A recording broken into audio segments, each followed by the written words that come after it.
Hello everyone. आज हम बात करने वाले हैं एक बहुत इम्पॉर्टेंट टॉपिक ह्यूमिडिटी के बारे में। ह्यूमिडिटी हमेशा एटमॉस्फेयर में प्रेजेंट होती है और कितना अमाउंट में एयर मॉइस्चर होल्ड करेगी ये जनरली टेम्परेचर पे डिपेंड करता है। जब हवा ठंडी होती है तो जो एक्सेस ऑफ मॉइस्चर होता है that gets precipitated at a particular temperature. उस टेम्परेचर को हम बोलते हैं ड्यू पॉइंट।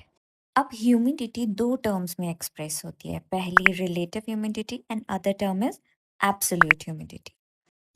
ना एब्सोल्यूट ह्यूमिडिटी की बात करें तो एब्सोल्यूट ह्यूमिडिटी का मतलब होता है कितना वाटर वेपर का वेट है in a unit volume of air.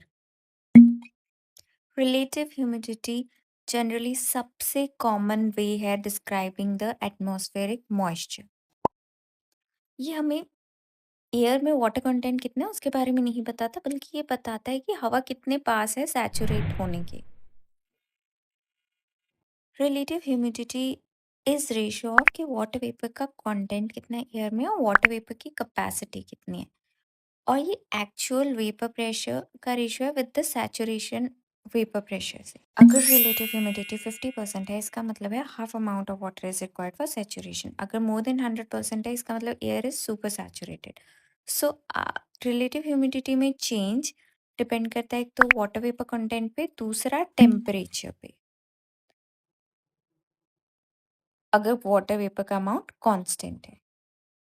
अब टेम्परेचर अगर कूल होगा तो आरएच इंक्रीज होगा और आरएच डिक्रीज होगा अगर टेम्परेचर वार्म होगा।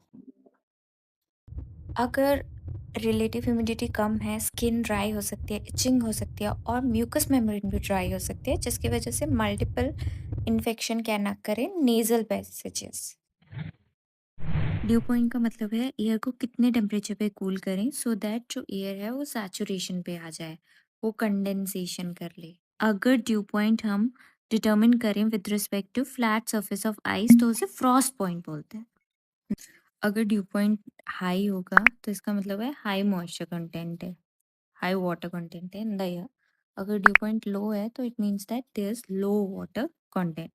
मेजर करते हैं हम dry and wet bulb hygrometer से, स्लिंग साइक्रोमीटर से और एजमैन साइक्रोमीटर से। This is dry and wet hygrometer. तो ये ड्राई बल्ब है, टेम्परेचर मेजर करेगा। वेट बल्ब मॉइस्चर होता है, वो भी टेम्परेचर मेजर करता है। अगर ये इक्वल हो इसका मतलब 100% सैचुरेशन है। And difference between dry and wet thermometer, psychrometer chart से हम लोग आरएच निकालते हैं, रिलेटिव ह्यूमिडिटी निकालते हैं। अब हम बात करेंगे स्लिंग साइक्रोमीटर की। स्लिंग साइक्रोमीटर में भी दो मर्क्यूरी थर्मोमीटर होते हैं जो एक वुडन फ्रेम पे लगाए होते हैं। इसके साथ एक रोटेटिंग इंस्ट्रूमेंट भी यूज होता है। सो प्रिंसिपल है स्लिंग साइक्रोमीटर का, ये रोटेट करेगा तो एयर मूव करेगी, एयर मूव करेगी तो इवेपोरेट होगा पानी, पानी इवेपोरेट होगा तो कूलिंग होगी। और डिफरेंस जो होता है ड्राई और वेट को, उससे हम ह्यूमिडिटी निकालते हैं। तो बेसिकली क्या होता है, हम वेट करते हैं, मॉइस्ट करते हैं, रोटेट करते हैं स्लिंग साइक्रोमीटर को और फिर टेबल्स के थ्रू जो डिफरेंस निकालते हैं हम ह्यूमिडिटी निकालते हैं। नाउ एजमान्स साइक्रोमीटर जो होता है that is a portable and accurate measurement होता है। इसमें भी दोनों बल्ब होते हैं, wet and dry. Air drawn होती है बाय अ फैन। ठीक है। सो बेसिकली ये सन सोलर रेडिएशन से भी प्रोटेक्टेड होता है और it can be used in strong sun.